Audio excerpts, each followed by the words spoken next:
था कि अगले 10 से 20 साल तक हमारे देश की राजनीति बीजेपी के इर्द गिर्द घूमेगी, तो क्या आप अपने बयान पे अभी भी उतने ही कायम है? बिल्कुल 200% कायम है, क्योंकि पहले आप बयान को समझ लीजिए कि मैंने कहा क्या था। मैंने ये कहा था कि आने वाले 20-30 सालों, 10 साल नहीं, 20-30 सालों तक देश की राजनीति की धुरी जो है वो भाजपा रहेगी। इसका मतलब ये नहीं कि वो चुनाव नहीं हारेंगे, लेकिन आज़ादी के बाद जैसे 1950 से लेकर 1990 तक कांग्रेस वो धुरी थी जिसके इर्द गिर्द राजनीति देश की चलती थी।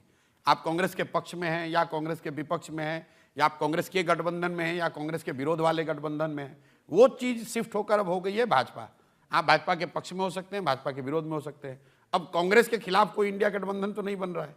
वो बना था 1989 में राजीव गांधी जी के खिलाफ, इंदिरा जी के खिलाफ 1977 में बना था। तो उस नज़रिए से जब एक बार आप इतने बड़े देश में 30% के आसपास वोट पा लेते हैं, तो वो 30% वोट आपको ओवरनाइट आया नहीं है। वो बरसों का प्रयास है आपका और आपके पार्टी, आपके कार्यकर्ताओं का, नेताओं का, और वो एक दिन में जाएगा भी नहीं। एक दो चुनाव अगर आप हार भी जाएं तो ख़त्म नहीं होगा, वो चीज़ें रहती हैं नीचे। तो इस नज़रिए से मैंने ये कहा था, और मैं फिर से रिपीट कर दे रहा हूँ कि आने वाले 20-30-40 साल तक भाजपा के इर्द गिर्द राजनीति यहाँ चलेगी। इसका मतलब फिर से रिपीट कर रहा हूँ, ये नहीं कि भाजपा चुनाव नहीं हारेगी, लेकिन राजनीति के केंद्र में एक बहुत बड़ी ताकत के तौर पर भाजपा रहेगी।